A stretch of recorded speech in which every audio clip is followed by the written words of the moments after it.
Welcome to the fourth and final episode in a Legendarium series about the beginnings of the African slave trade. In Part 4, Blood, Gold, and Sugar, we will talk about the beginnings of the Atlantic sugar industry. In a 1445 voyage to the west coast of Africa, the Portuguese picked up JOAO Fernandes, a mariner who lived in Africa for 3 years.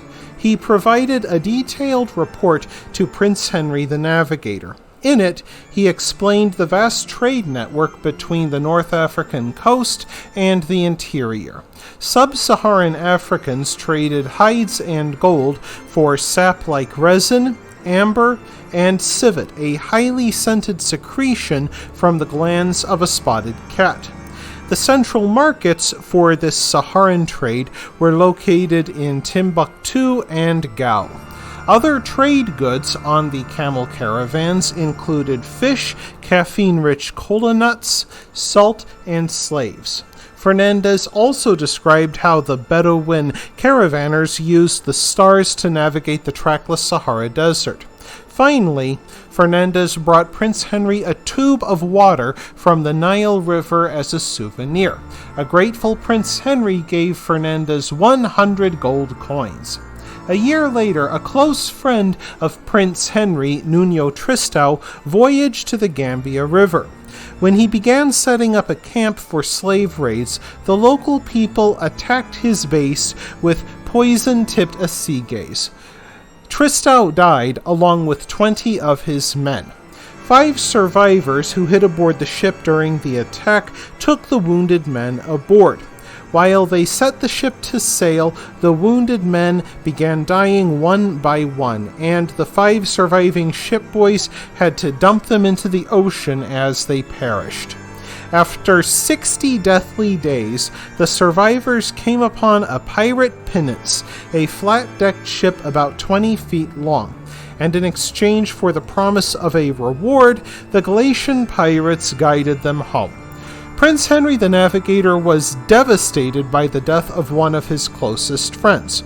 To his credit, he made sure that TRISTAO's widow and orphans wanted for nothing. And despite his grief, Henry launched a diplomatic coup. He convinced the Borgia Pope Calixtus III to grant Portugal a monopoly in the Africa trade. A Portuguese captain who found Spaniards or Italians trespassing in their African waters could have them hung with the Pope's blessing. One Spanish captain named de Prado, when found selling weapons to the Africans, was burned at the stake by the vengeful Portuguese. So throughout the 1450s, the Portuguese expanded their trade across the West African coast, often trading with Muslim merchants who practiced ascetic lifestyles despite handling vast amounts of wealth. Unlike later times, there was no systematic pressure to sell slaves. The Portuguese and Africans also traded gold, ivory, salt, and captives in exchange for European linens, grains, and silver. Things changed in 1453 when Constantinople fell to the Ottoman Turks. In the blink of an eye, the Eastern Mediterranean trade, long run by the Italians, dried up, along with supplies of spice, sugar, and silks. Additionally, the sugar plantations in Cyprus and Palestine, worked by Slavic and Russian slaves imported from the Black Sea ports, were no longer accessible. Sugar almost required slave labor, being a labor-intensive crop with a 14-month growing season. Now, the Madeira Islands became the center of the European sugar industry. Prince Henry personally supervised the transportation of Valencia sugar cane to Madeira, the island colonized by the Portuguese almost 40 years ago. There, Italian planters used rollers powered by water, men, and oxen to squeeze syrup out of the cane. With no more Russian and Slavic slaves available from Crimea because of the Turkish blockade, the Europeans turned to African slaves. The old Portuguese pioneers, who worked for years to build lives and livelihoods on cereal farms in Madeira, were toughed off their land by Italian sugar planters with the blessing of Henry the Navigator. It is worth noting that Africans did not happily sell their friends and family for European goods. Removing someone from the community meant a terrible loss, both emotionally and because it meant losing labor and skills. Most of these early captives were criminals, war captives, and persons who broke religious taboos. It would be later that Europeans escalated pressure to provide huge numbers of slaves.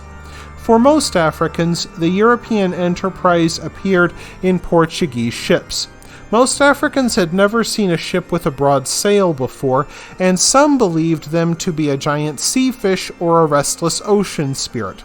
One mariner recalled that some Africans who never saw a white man before thought them to be ghosts, or tried to rub the imagined paint off their faces with spit-covered fingers.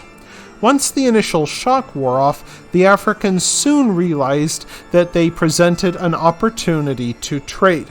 By the time of Prince Henry's death in 1460, an irregular but steady trade in captives to supply the Atlantic sugar plantations had begun.